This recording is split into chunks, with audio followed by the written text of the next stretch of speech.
Hey, what's up guys? It's Rob and welcome to my tutorial for the Windmill Boomerang. In my last video I released on my birthday, I did a vlog where I showed a new design of yet another boomerang that I came up with. I know. I like boomerangs, what can I say? And here's how it flies.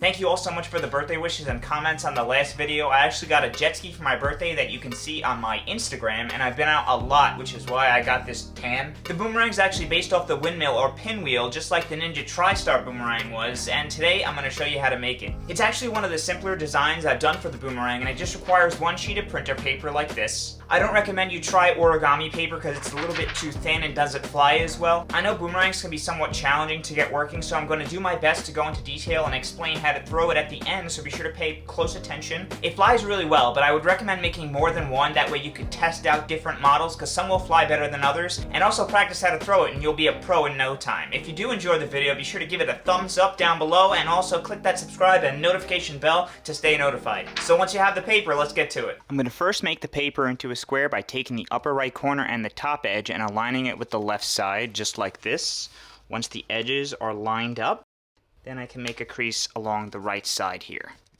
Make a nice sharp crease by running your fingernail over it, and I'm just going to tear off or cut off this excess paper. I prefer to tear it, so I just flip it over like this, take the edge, and fold it down right along this bottom edge right here. Then you could just unfold this, give it a really sharp crease like that, and then you could hold it like this and just tear it. So now we have a crease going diagonally like this. I'm just going to take the upper left corner and fold it down to the bottom right corner now. Line up the edges and make another crease. So now, if you open up the paper, you'll see that you have an X in it. So I'm just going to make a mark so you can see it a little easier. And now I'm going to make a mark that's about 3/8 of an inch or about 1 centimeter away from the center. You can also try using the width of your pinky if you don't have a ruler or don't want to use one. Take the edge and fold it down to that mark and just make a crease across the top. And just make it nice and sharp. Then you could unfold it, and now we're going to turn it like that, and we're going to fold this edge down right at the place where these two intersect. So as you'll see, they intersect right here. So I'm going to be folding it along that intersection just like this. So just fold it down until you see the point where they intersect, and just make sure that these edges line up like this, and these 2 points, give it a pinch right there, and then you can crease it all the way across the top. Then you can unfold it and just do the same with the other 2 sides.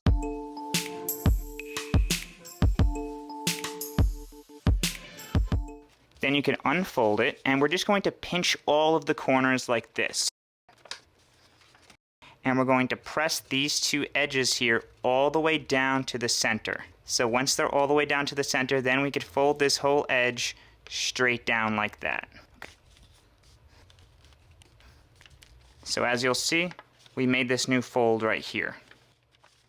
Then you could turn it like this, and we're just going to do the same here. Pinch the bottom right corner and bring the bottom and right edges straight down, and bring the corner down, and continue to do that for the rest of them. Then you could press everything into the middle like this, and you'll see we've created the windmill base, except it has a square in the middle here. They should each be the same distance away from the middle. Once you have something like this, just make sure it's nice and flat, and then we could flip it over.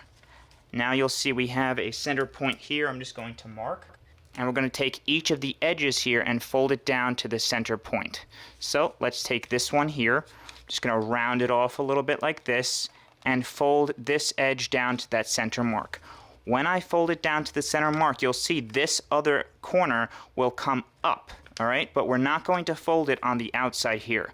We're going to be pressing on the inside of this little pocket area. So just take the edge, pull it down to the middle. It's easier to do this on a table. Once the edge is lined up, like that, then just make a crease right here. Just press it like that, and just crease to the left side. Then we could just push our finger in this little pocket area here like that. Just give it a press. It will go right up to this corner here. You don't want to crease on the outside here. So once we crease like that, then we can unfold it, turn it, and we're going to do the same with this edge. Fold it directly down to the center point. Press it down in the middle like that.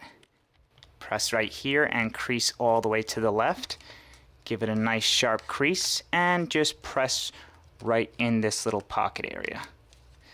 Unfold it, turn it, do the same with these two. Just like the other two, fold the edge straight down to the middle, crease to the left, and press in the pocket. Finally, with the last one, same thing, edge straight down, crease it all the way across, and press in the pocket. So now, if you unfold everything, you'll have something that looks just like this. We're going to do the same thing that we did on the other side where we closed them all to create the windmill, except we're going to be doing it in a counterclockwise direction now. So I'm just going to pinch this little corner here, and I'm going to press in here like this. Now this bottom edge is going to be pressed into the middle, and then these edges are going to be folded down like this. So it's bottom edge and then left edge. And when you press the bottom edge, it'll crease along this diagonal fold. So just press the bottom and then press the left, just like that. And as you'll see, they'll crease directly in the middle like that. Then you could just press it down, and we've made this new fold right here. Do the same with the other three.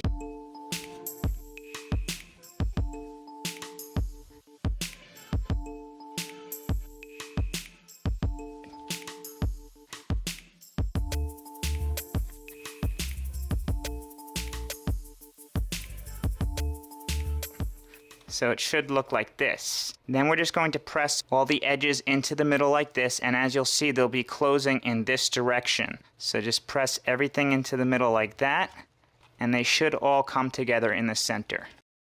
So just flatten it out, and it should look like this now. And you'll see on each of the four arms of the boomerang we have this little tab or overlap, which basically serves as an airfoil to help the boomerang spin in that circle. What I do is I lift up this arm here, and I pull the tab here down as far as I can. And to do that, I basically crease it here, like this, round it off a little bit, and pull it down as far as I can. So as you'll see, I pulled it down and it creased a little bit on the back as well. And just do that with the rest of them, all three.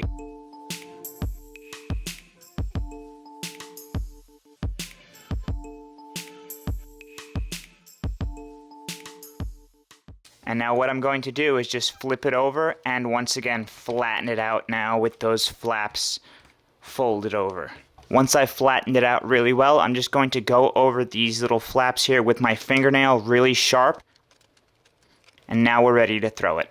To throw the boomerang, we're going to make sure that we're holding all four of these flaps facing the left side. Also, make sure that these tips are not bent downwards towards the flaps like this. You can actually take your finger and just round them up, holding the flaps facing down, and just round them up like that slightly, and that'll actually help it stabilize and hover a little bit. So make sure that these little flaps are not tucked under the arm here like that, but they're actually over it. Otherwise it will not be aerodynamic and will not fly well. Then you're going to take it with the flaps facing to the left, hold your pointer and middle finger like this, and put it in between them like that, holding it right around the end of the flap. Then you're going to take your hand, curl your wrist, and you're going to flick it out like that, up at like a 20 or 30 degree angle, giving it a really nice spin. Don't hold it flat like this and throw it out because it'll actually flip upside down and won't come back properly. So you're going to try to throw it vertically and flick your wrist out.